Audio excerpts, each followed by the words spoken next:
Bonjour et bienvenue dans ce nouvel épisode de Comprendre son chien pour mieux vivre ensemble. Alors j'ai la joie d'accueillir aujourd'hui Jérôme Hindenard, vétérinaire. Bonjour Jérôme. Bonjour Sylvain. Et nous allons parler aujourd'hui du rappel. Alors Jérôme, je te propose d'écouter un témoignage de Jean-François et Rio. Jean-François a quelques problématiques avec son chien. Je vous présente Rio, qui est un excellent chien, mais que je dois malheureusement toujours promener à la laisse. Sinon, il s'enfuit et risque de se mettre en danger. Comment est-ce que je pourrais faire pour avoir un bon rappel ? Alors tout d'abord, merci Jean-François pour votre témoignage. Alors le rappel, effectivement, c'est quelque chose de très important dans la vie d'un chien.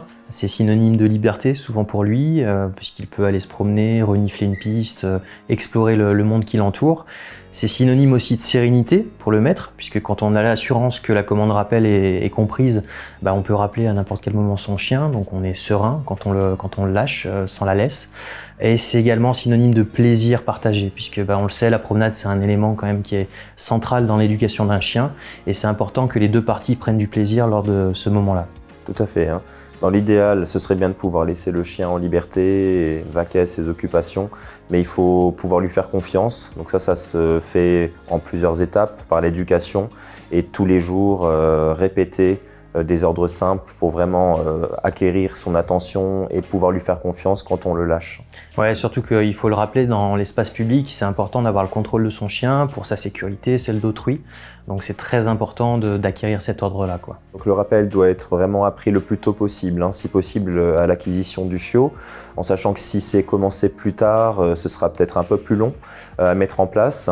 Et il faut savoir qu'il y a des chiens qui apprendront plus rapidement que d'autres. Pour certains, c'est presque instinctif de revenir quand on les appelle, et pour d'autres, des fois, ça peut prendre plusieurs mois. D'accord. Alors là, rentrons dans le vif du sujet par rapport à l'exemple de Jean-François et de Rio. On voit clairement que le rappel est aléatoire, que Rio met en danger un petit peu la situation et que Jean-François est frustré par la situation. Alors, il y a des questions à se poser. Déjà, est-ce que Rio comprend l'ordre ? Est-ce que Jean-François donne toujours le même ordre ? Est-ce que la manière d'appeler de Jean-François est bonne ? L'intonation, la gestuelle ? Est-ce qu'on donne trop d'ordres à la fois ? C'est des questions qu'il faut se poser. En effet, le problème ne vient pas forcément du chien, ça vient plutôt du maître qui doit avoir un discours clair et être compréhensible vraiment par le chien, en sachant qu'on conseille aussi surtout d'être dans la récompense et de toujours féliciter le chien lorsqu'il revient, même si ça doit prendre 10 minutes à le faire revenir, ne jamais le gronder si on doit même avoir été obligé d'aller le rattraper, en sachant qu'une punition ne va pas être perçue de la bonne façon par le chien. Si un chien met 10 minutes à revenir et qu'on le punit, il va plutôt penser qu'on l'a puni parce qu'il est revenu, pas seulement parce qu'il a mis du temps. Oui, donc on fera l'inverse finalement de ce qu'on veut. Et c'est vrai qu'il faut, en tant qu'éducateur, je dirais, il faut arriver à prendre sur soi la frustration qu'on peut avoir quand un chien part et met du temps à revenir, et rester toujours calme. Alors il faut aussi garder à l'esprit que pour un chien, le rappel c'est aussi une frustration, puisque lors de la promenade, c'est le moment où il sort de la maison, c'est le moment où il va pouvoir explorer plein de choses.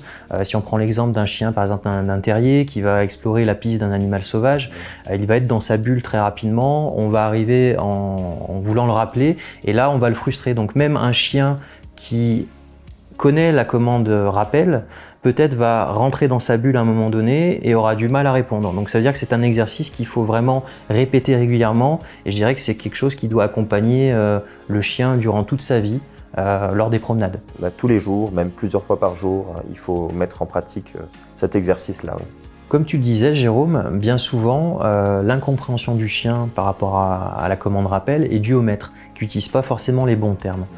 Si on prend par exemple l'ordre au pied, c'est un ordre qui est bien souvent utilisé pour la marche en laisse, pour que le chien reste à proximité du maître. Et bien souvent, des maîtres utilisent ce même ordre pour le rappel.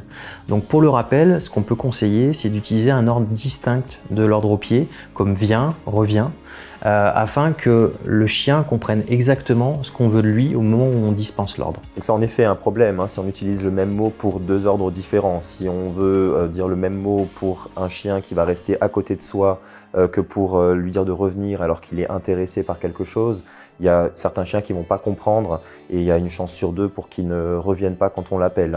Ce serait un peu comme pour certains chiens, quand on leur dit assis et ici, ils vont parfois faire la confusion entre les deux mots. Effectivement, Jérôme, alors je te propose de passer aux solutions pour pouvoir répondre aux interrogations de Jean-François avec Rio. En effet, donc comme on disait, on peut commencer à tout âge pour apprendre le rappel à un chien. Le plus facile, c'est quand même de commencer avec le chiot. Donc dès l'adoption, on conseillera de commencer à l'intérieur de la maison en lui donnant des petits ordres simples.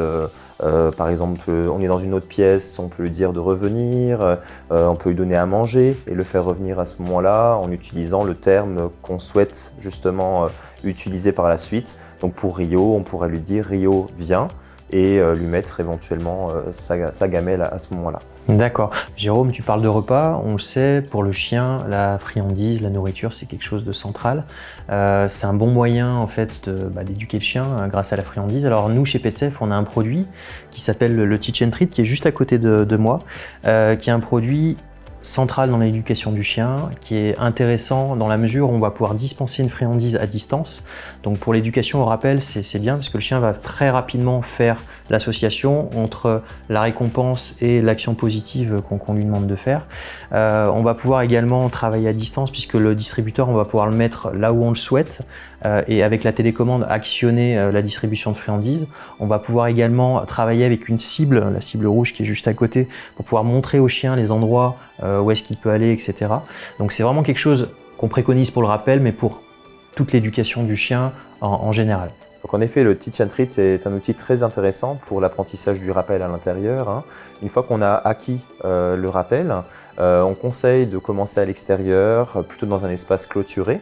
Un jardin ou un parc, ça peut faire l'affaire, et peut-être avec une longe, si le propriétaire est plus à l'aise pour tenir son chien.